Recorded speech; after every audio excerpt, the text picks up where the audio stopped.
yow fa nga torox la ma mère ba waxoon nee na ma baara baal TikTok bi yow fa nga torox waaye yow nga waaf ni mel ni mbott mu amul jëkkër man xaw ma kii du tax wérul rek kii ay mbokkam anañu yow waxal la wit nit ñi xam la wit ngay xool rek yow moom puusoo paasoo xool rek doo wax la wit bindal la wit Pape Sidi xaw ma Pape Djibril ñun xamoon nañ ne maanaam yow sa lépp mu ngi basé wu ci Ousmane amul benn détail bu lay raw ci moom yow Ousmane bëggoo ko waaye maanaam buy live yaa koy yokk doole yaa fay nekk di tapoter yow am na détail yoo xam ne expliqué waat nga ko fii ñun patriotes yi sax dégluwuñ ko bàyyiwuñ ko xel parce que ñun dañuy focus ci Ousmane ba duñ bàyyi xel sax li muy wax mais yow détail par détail nga raconté cela veut dire am na loo xam ne ko aadarawut na de Pape Djibril doo noppal te yow xam ne politique bi gars yi gëmuñu la bëgguñu la toppuñu la ñun kii la ñuy topp yow fa nga torox lépp lu la dal ci sa convocation borom gémmiñ gu rëy gii moo la ko yóbbee barki maam Cheikh Ibrahima Fall ñàkk tëj gémmiñam lu mu yëg mu siiw lu mu yëg xam waxet taman damaa jàpp ni Pape Malick Ndour même buñ ko convoqué ba pare lundi bu ñu xëyee ñun ñëpp ñu ngi télé Ahmed Aïdara di ko déglu nañu wax ñan ñoo libéré Pape Malick Ndour ñan la ci biir administration bi ñan ñoo joxe ordre ni Pape Malick Ndour maa rek gré charge yi ñu ko chargé yëpp ñu joxe nañ ko sa simir bi képp kuy patriote balaa le 8 bi ñu koy engagé wu Ahmed Aïdara mii na joxe information yu leer waaw nañu jox lu wér ndax kat dëgg fa yàlla nit ñaa ngi wax naan Sonko ni te Sonko kenn mësu koo dégg mu toog wax naan ay affaire de pétrole bi joxe woon na ci ay chiffres wax lu nekk waaye ay 400 mille moo ñu ko xamaloon tapa tey moom mii wax làmmeñam bu rëy bi indi lu ñu benn chiffre mu ngi nii 400 mille yam doon wax ci Aliou Sall ba tey dafa ni mu xiiral nii nañ ko convoqué moom it après mu leeral wax ñan ñoo libéré bu subaa lundi nañ ñëpp ñëw déglu Ahmed Aïdara bul fi xëy nag naan bu lundi ak bu mardi lundi nga ñu wax ñu ngi zappé ci yow di la déglu lundi boo ñu waxul lu leer nag Ahmed dinañ la collé tubbee la ni ceebu xew Seydina Mohamed gis nga non mais Bougane barki Seydina Mohamed Bougane non man Bougane daal man laa xamul ban genre nit la quoi c'est-à-dire ñàkk fayda ba mel ni borom kër gu ñu dab di ñand quoi yow si lii nga bëgg a nekk ni sa giiru dund quoi ay tibb tànk ak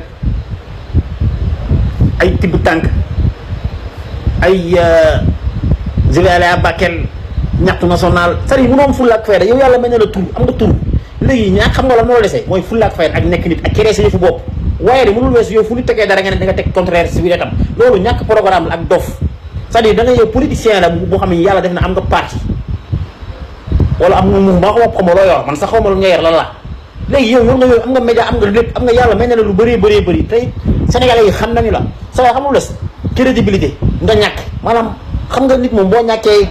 crédibilité rek sa àdduna moom boo amul sens tuuti dara du dox c'est-à-dire loolu ngay commencé perdre te perdre nga ko sax ba pare te loolu da ngaa war a liggéeyaat bu baax a baax man dama jàpp ne boo demee màkk ba ñëw boo ñëwee nit ngay doon mais da ngaa gën a ñëw gën a dof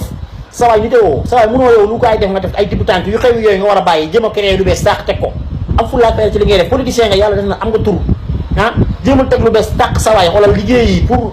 bu dee da ngaa bëgg a jël pouvoir bi nga liggéey pour loolu mais yow lii ngay def nii jëlul joxul la carte sax joxul la ko kooku trop waay nekkal nit waay gars yi ziar naa leen en 2011 il y avait des morts en 2010, 2011, 2012, avant le départ de Abdoulaye Wade, il y avait environ 11 morts. Bataille, yon deful ligéyam, justice deful ligéyam. Lol motax gaay am courage en 2024 mu am 80 morts. Ndax en 2011 bu yon deful ligéyam, ñu tégg leen ay daan, képp ko xamné da nga rey nit wala da nga gañ nit, ñu tégg la ci yoon, justice def ligéyam. Kon 2024 gaay dañuy moytu. Duñu nango def yeneen actes yi mais bu ñu gisee ni 2011 il y avait 11 morts zéro punition jàpp ñu kenn tëj ñu kenn dañu ne ah peut-être ça du mujj fenn après moo tax sénégalais yi di exiger justice def liggéeyam bii yoon ndax benn sénégalais waratul ñàkk bakkanam ci ay situation yii benn sénégalais warul dee ci ay manifestation benn sénégalais warul dee ci xeex démocratie donc sénégalais yi waxuñu injustice waxuñu jaay doole déedéet waxuñu ñu jaay doole ay nit wala jàpp ay nit toroxal leen déedéet sénégalais yi dañoo ne na yoon def liggéeyam justice pour nos martyrs ndax bëggatuñu benn doomu Sénégal ñàkk bàkkanam ci ay manifestation bëggatuñu benn doomu Sénégal ñàkk bàkkanam ci xeexal démocratie ndax bakkan du caaxaan comme bàyyi leen di gomloo nit ñi parfois ni way dañoo bëgg a jaay non fii ku deful dara amul looy ragal ku deful dara amul looy ragal mais jusqu'à quand léegi 2011 am na ay mort yoon deful liggéeyam yéen 2024 encore 80 morts waaw léegi voilà au nom de la démocratie et de la réconciliation nañ bàyyi mu sedd léegi lii di ñëw si kanam après nag fan lay mujjee après kon ça va continuer encore moo tax les détournements l'injustice jaay doole lépp dafa war a jeex Sénégal benn doomu Sénégal wartul toog am lu ko métti muy ñàktu ñu rey ko te amul kenn ku amul droit Sénégal léegi di sàcc alalu Sénégal wala def ay affaires yoo xam ne ay manœuvres yoo xam ne day compromettre développement réew mi loolu moo tax justice war a taxaw rendre justice au nom du peuple parce que la justice elle est rendue au nom du peuple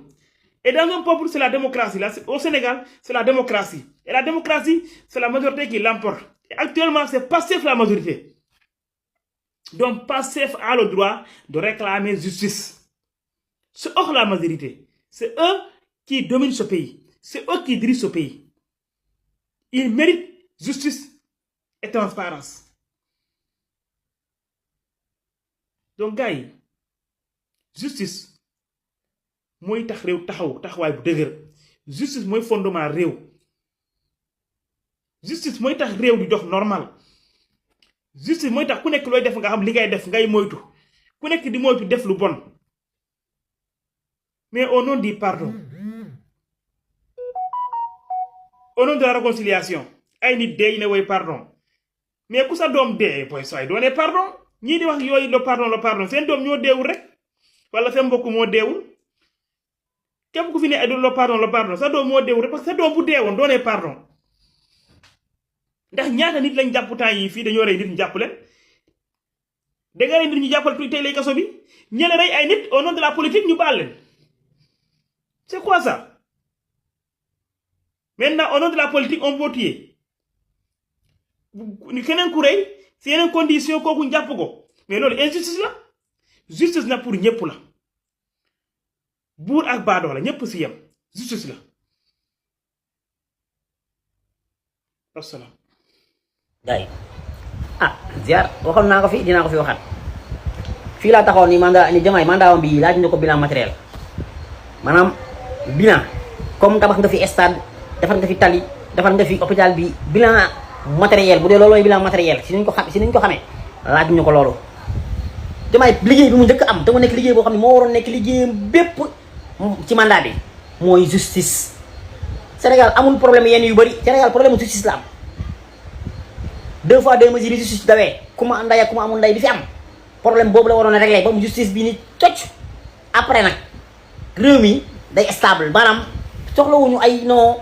gis nga problème yi am bi yépp pour man li ko indi mooy maanaam ñu sàcc xaalis bi ñu leen di jéem a nës dësal ak jàpp ñu leen ni ñu leen war a jàpp parce que loolu ñun waxuñu ñu ko woon projet bi li ñuy wax mooy képp ku fi jël alalu nit di nga ko delloo si loolu Ousmane Dioma gëm loon te projet bi loolu la mais naka la président de la République bi ñëw bëgg a ni non day jël ñëpp boole leen comme cohésion sociale la xamoon nu ñu koy waxee ci tubaab sax dajale ñëpp daal parce que jàmm gën ay yooyu mooy yan te yow campagne woo loolu saa yu mënoo campagne bale di ñëw bëgg a yor rato di xët si loolu mënul ne c'est-à-dire doo campagne bale falu pouvoir ñëw bëgg a yor rato loolu mënul nekk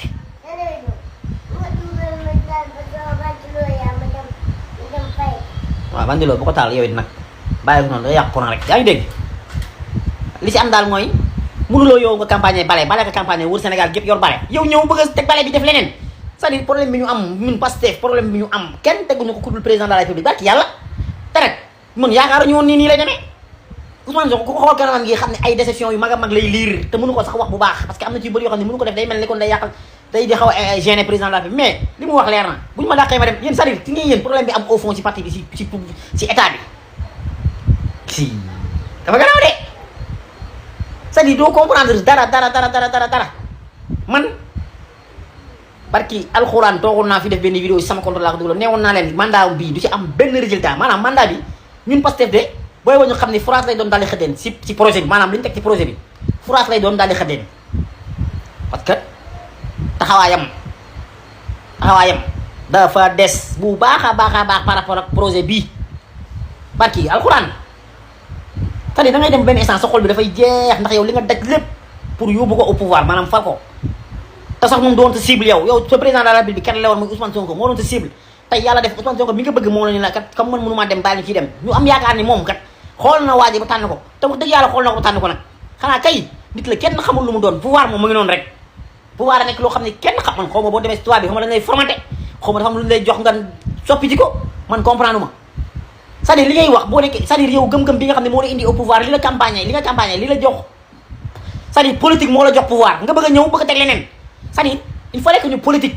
parce que politique moo jox Diomaye Faye moo jox président de la République pouvoir bi te politique boobu Pastef la te mënoo ñëw jàpp waa Pastef bi ku ne ñu la dóor ci kaso bi booy ay ñoom Lamine Ndiaye dóoran ci kaso bi si loo xam ne ñu tegeewul fenn Pape Malick Ndour wax lu ko gën a pire nga xëy benn jour ñu jàpp ko def ko garde à vue la nuit même ñu non mais c'est-à-dire c'est n'importe quoi man nag at mii li ma ci gën a naqari mooy liñ def li ma dund ci Pape Malick Ndour maanaam Pape Malick Ndour wax ay mooyu doy waar yoo xam ne dafa attenter sûreté de l'État ñu toog ay chef d'inculpation yu 10 ket ñu xëy ñu ci guddi gi ñu xëy ñu ne bàyyi nañ ko ci guddi gi ñun dañoo sox man bi ma ko déggee sama yaram bi da doon daw damaa tiit non ma ne kii kan moo wax ñu bàyyi ko parce que yow mënoo ñu garde à vue moom bu noo ko def ba ci guddi gi ñu ne noo bàyyi leen ko mu ñibbi loolu te yow li nga wax lan mi ñu daal waxu ko Gaynde Macky bi sax au moins Gaynde Macky bi nga xamante ne parti fële la nekk ak ñu Gaynde Macky bu góor ak bu jigéen ñëpp maanaam ñoom ñëpp si ñuy wax ñëpp amu ci kenn ku wax lu gën a garaaw li nga wax amul Lamine Diallo bi nga yow jël dëggul ko ci kaso bi tëj ko un mois ak moo booy Dakar waxuñu lu garaawee nii barki alxuraan ndax ñoom saagawuñu ay olof la ñàkk yu leer surtout Lamine Diallo dañ ko tooñ tëj ko parce que li mu wax ay olof la du saaga waaye nag ki nga xam ne dafa ne carrément lañ jël pouvoir bi renversé ko teg gouvernement transition loolu c'est loolu lu gangster la kooku mooy yee ak yow yaa ngi yokk armée xalaat pour mu diggee fii nguur coup d'état yooyu yëpp yaa ngi ko dugal ci boppu nit ñi loolu ñu jël la garde à vue la xëy ñu ne noo bàyyi na non mais c'est-à-dire lu xel mënul nangu la man c'est-à-dire affaire bi dama jaaxal ba tey daf ma yéem man daf ma jaaxal parce que pour man cette inculpation yi ñu ko toppee def rapport bi PV bi jox ko mu ni ko pare ñu xëy guddi ba avocat mi ñibbi ñu bu ko libéré loolu moo nekk lu doy waar loo xam ne dañ ko war a xam lu mu doon ku ko bàyyi lu nañ ñu ko wax